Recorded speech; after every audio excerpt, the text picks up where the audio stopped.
Welcome dear students in Ritika mathematics class. I hope you all are fit and fine.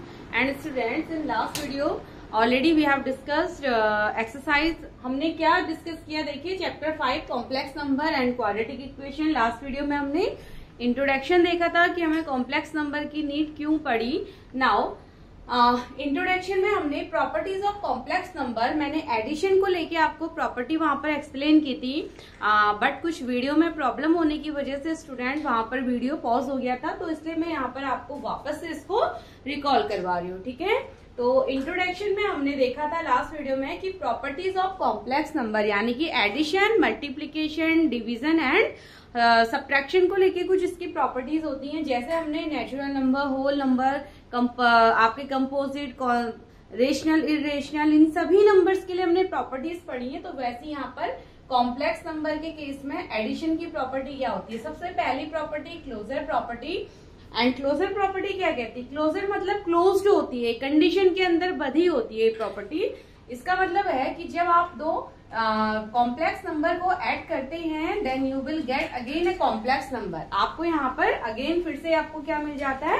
Complex number मिलता है. जैसे late Z1 हमारे पास कुछ 5 + 4i है and Z2 is 2 + 3i है ना. Real number and imaginary number का combination होता है. तो अगर हम यहाँ पर Z1 + Z2 करेंगे तो 5 + 2 दैट इज 7 प्लस यहाँ i कॉमन ले लेंगे तो यहाँ भी क्या हो जाएगा? 7i. ठीक है, तो इस तरीके से 7 + 7i हमें आउटपुट मिलता है और वो अगेन क्या है? कॉम्प्लेक्स नंबर होता है. तो यही हमारी क्लोजर प्रॉपर्टी कहती है कि जब हम कोई दो कॉम्प्लेक्स नंबर को ऐड करते हैं तो आउटपुट भी आपको एक कॉम्प्लेक्स नंबर ही मिलेगा. ठीक है, now second property is commutative property. Commutative property में हम क्या करते हैं? दो हमने क्या लिए? कॉम्प्लेक्स नंबर, और जब हम उनका ऑर्डर चेंज कर देते हैं तो भी आंसर हमें दोनों तरफ सेम मिलता है. ठीक है, जैसे 2 + 3 करें या 3 + 2 करें हमें 5 ही आंसर मिलेगा. तो वैसे ही हमें कॉम्प्लेक्स नंबर में भी हमारी प्रॉपर्टी अप्लाई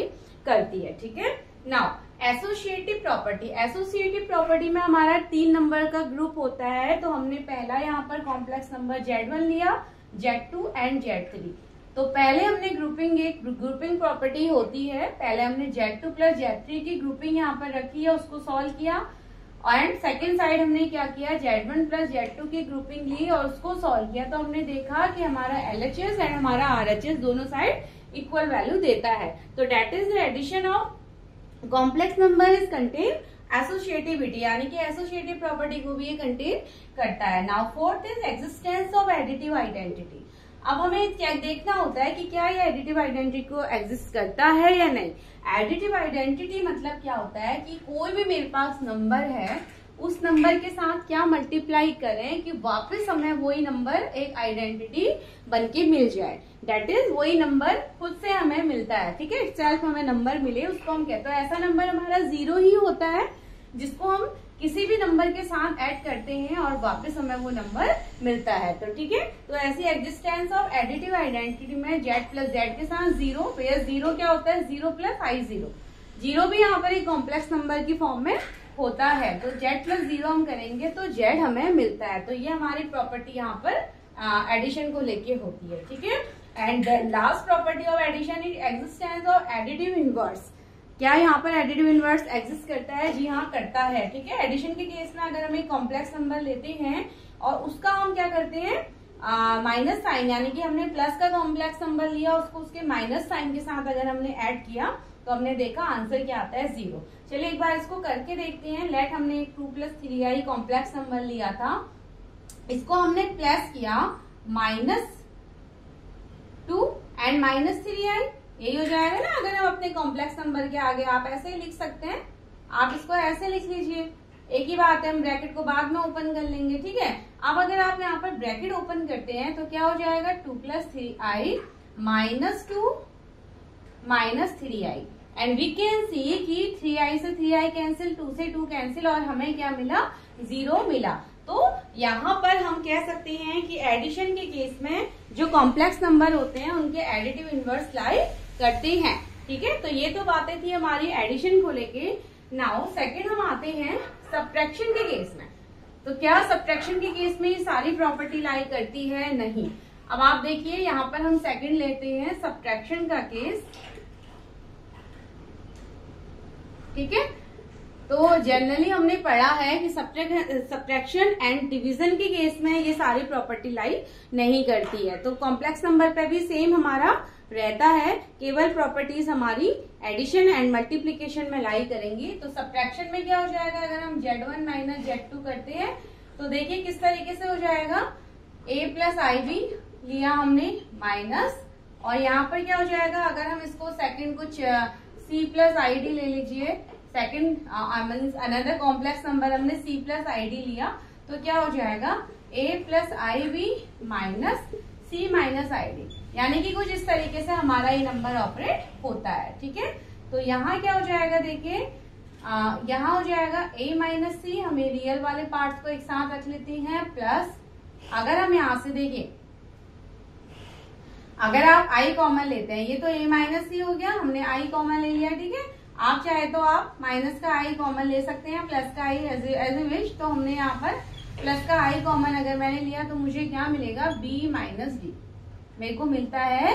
प्लस का i मैंने कॉमन लिया तो मेरे को क्या मिला यहाँ पर, b माइनस d, ठीक है। i कॉमन ले लिया तो b एंड माइनस d।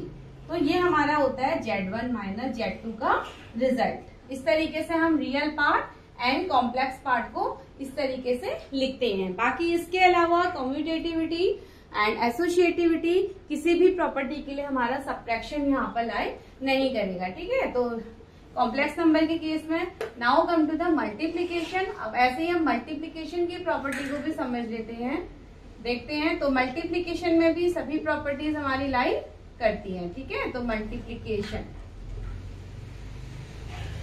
तो थोड़ा सा चलिए फेयरली लिखते हैं, तो मल्टीप्लीकेशन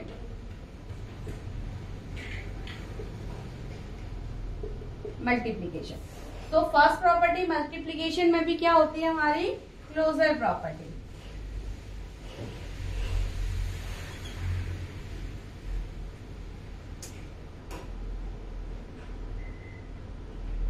क्लोजर प्रॉपर्टी, तो फर्स्ट प्रॉपर्टी हमारी होती है क्लोजर प्रॉपर्टी। और मल्टीप्लीकेशन के केस में क्लोजर प्रॉपर्टी क्या होती है, जब हम कोई भी दो कॉम्प्लेक्स नंबर को मल्टीप्लाई करते हैं तो हमें मल्टीप्लीकेशन में भी हमें क्या मिलता है, कॉम्प्लेक्स नंबर ही मिलता है, ठीक है। तो यहाँ पर एक ही क्लोजर प्रॉपर्टी हमारी लाई करती है, ठीक है।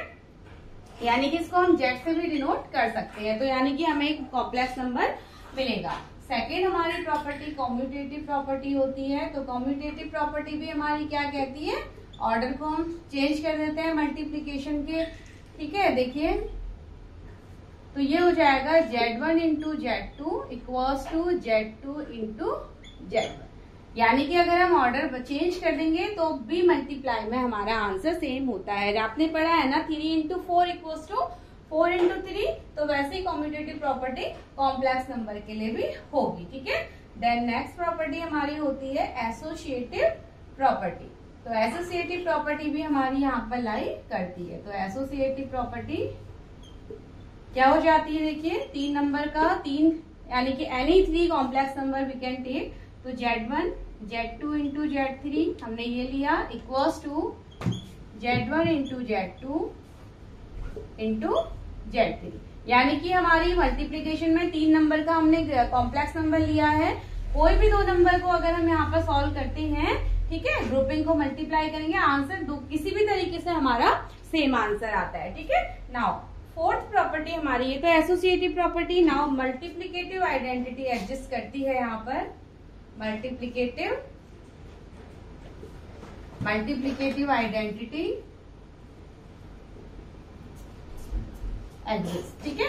मल्टीप्लीकेटिव आइडेंटिटी एग्जिस्ट करती है, उसको भी देख लेते हैं। मल्टीप्लीकेटिव आइडेंटिटी, किसी भी नंबर के साथ हम किसको मल्टीप्लाई करें कि वो हमें एज ए आइडेंटिटी वापस मिल जाए। तो ऐसा क्या हो सकता है, 1 ही ऐसा नंबर हो सकता है ना कि यहाँ पर वापस, तो यानी कि किसी भी कॉम्प्लेक्स नंबर को अगर आप 1 के साथ मल्टीप्लाई करते हैं तो हमें वो कॉम्प्लेक्स नंबर अगेन क्या हो जाता है, मिल जाता है, ठीक है। तो आप इसको इस तरीके से लिख सकते हैं और आप इसको जेड से भी रिप्रेजेंट कर सकते हैं। कैसे भी हम कोई भी कॉम्प्लेक्स नंबर है तो हम इसको जेड से भी रिप्रेजेंट कर सकते हैं और रिप्रेजेंटेशन इस तरीके का भी हो सकता है। जेड इंटू 1 इक्वल्स टू क्या हो जाएगा, जेड ही हो जाएगा, या आप इसमें 1 इंटू जेड भी आप इसको लिख सकते हैं। ठीक है, और 1 हमारे पास किस तरीके का होगा, 1 होगा 1 प्लस 0i टाइप से। ठीक है, इस तरीके का कॉम्प्लेक्स नंबर, ये हमारे पास 1 इस तरीके का कॉम्प्लेक्स नंबर होता है। तो हमें 1 ही मिल जाता है, तो 1 हमारा 1 प्लस 0i टाइप का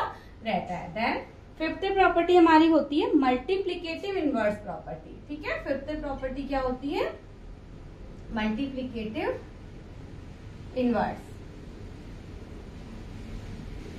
अब मल्टीप्लीकेटिव इनवर्स यानी कि एक नंबर मल्टीप्लाई और उसका इनवर्स, तो हमें क्या मिल जाता है, 1 मिल जाता है। अगर या फिर इनवर्स है तो उसके रेसिप्रोकल जेड के साथ मल्टीप्लाई, तो ये भी हमारी प्रॉपर्टी यहाँ पर लाई करती है। ठीक है, तो मल्टीप्लीकेटिव इनवर्स। नाउ हमने क्या पढ़ी है, डिस्ट्रीब्यूटिव भी हमने, मल्टीप्लाई के केस में हमने एक प्रॉपर्टी और पढ़ी है, डिस्ट्रीब्यूटिव प्रॉपर्टी। डिस्ट्रीब्यूट करना यानी कि बराबर में बांटना। ठीक है, तो इस तरीके जैसे हम अदर नंबर्स के लिए हमने किया था, वैसे हमें कॉम्प्लेक्स नंबर के लिए भी यहाँ पर करना होता है। डिस्ट्रीब्यूटिव प्रॉपर्टी क्या होती है, लेट हमारे पास 3 तो कॉम्प्लेक्स नंबर है, कुछ इस तरीके का हमारे पास टर्म होता है मल्टीप्लाई और देन ब्रैकेट के अंदर प्लस साइन के साथ, तो हम Z1 को दोनों के साथ क्या कर देते हैं, इक्वली डिस्ट्रीब्यूट करते हैं। तो एक आएगा Z1 Z2 plus Z1 Z3, तो ये डिस्ट्रीब्यूटिव प्रॉपर्टी यानी कि दोनों साइड हमारी वैल्यू इक्वल आएंगी, तो ये डिस्ट्रीब्यूटिव प्रॉपर्टी भी हमारी यहाँ पर लाई करती है। ठीक है, तो ये कुछ प्रॉपर्टियां थी हमारी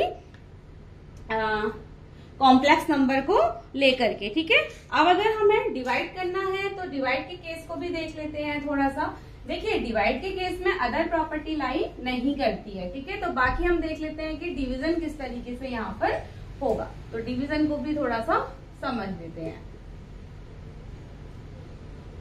ठीक है, डिवीजन का केस, तो लेट हमारे पास कोई दो नंबर है, Z1 अगर हम लेते हैं तो लेट Z1 क्या है, A1 plus I B1 and Z2 को हम एज्यूम करते हैं A2 plus I B2 type का कॉम्प्लेक्स नंबर। ठीक है, और हमें डिवीजन फाइंड करना है, date is Z1 upon Z2। तो क्या हो जाएगा, A1 plus I B1 upon A2 plus I B2। ठीक है, तो ये हमारे पास एक जनरल स्टेटमेंट आता है।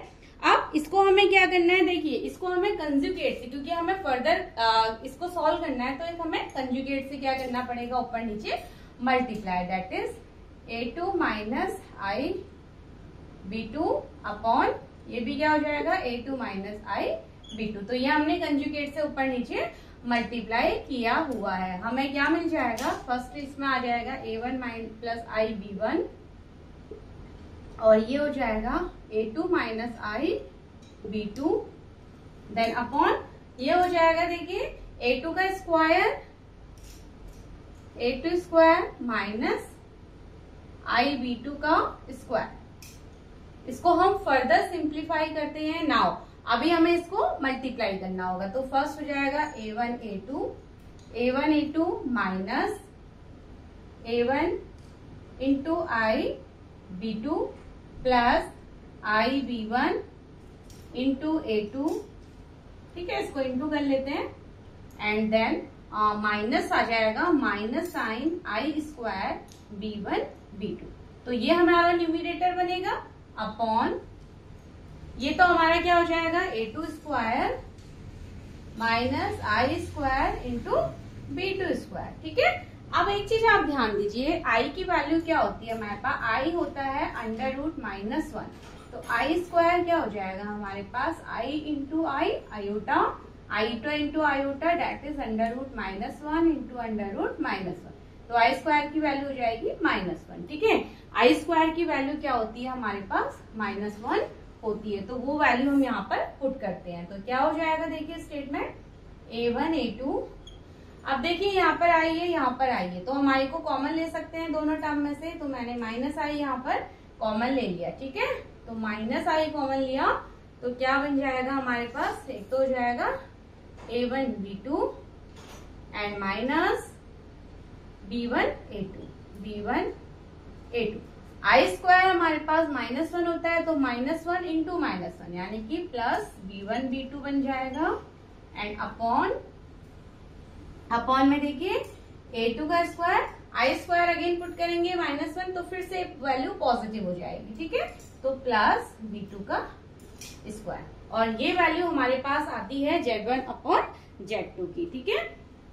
तो ये वैल्यू हमारे पास Z1 अपॉन Z2 की आती है। तो इस तरीके से हम यहाँ पर डिवीजन को सॉल्व करते हैं इन कॉम्प्लेक्स केस में, ठीक है। नाउ कुछ अब हमारे पास यहाँ पर कंजुगेट प्रॉपर्टीज होंगी, उसको हम नेक्स्ट वीडियो में कंप्लीट करेंगे। तब तक के लिए आप यहाँ पर बने रहिए, ठीक है।